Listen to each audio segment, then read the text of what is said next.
Oh, ada fel team. An pulot zung mai.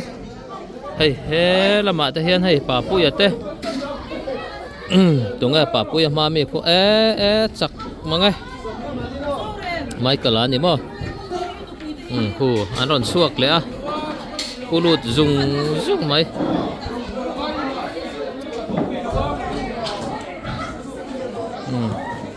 Nau pangin mai kan lo bial try maya an outside to ni aron suaka an lut la supa thenian lo phiat lop boka he tilama ta hian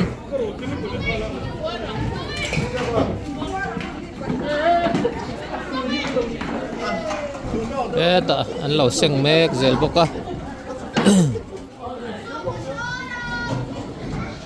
chuan bel sil na lam te kan nula ten bel an lo thleng an lo sil me ka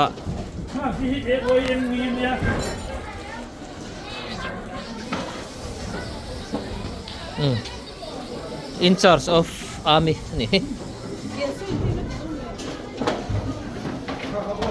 ta hen sini to boka tor maya lama hen lomi lo boka asam rifle khan min pe lo ma trin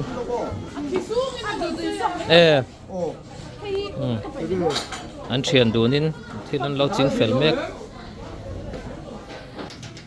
langwal hoin bel an boi pui ti hian boi nak boka hela ma tang hianin khu pulut ho ko anin zui dua mai ni traffic jam le ria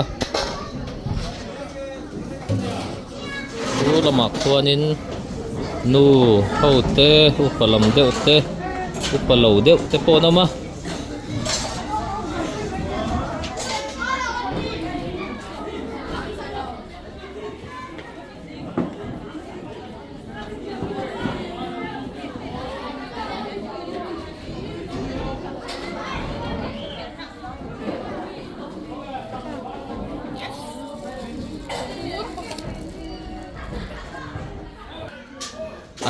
achan ten atran na lo ngak ve ni hei me chet na chi la nia ni pachet na chi la thleng lawa hei ru te po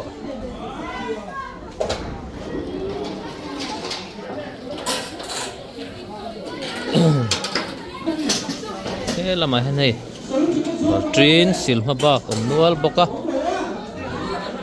yan Christmas ni na ania kar khat kan han olanga tharlom ni ya le tu ka tharlomin roi chele kan tumani tina kan ti da na ni e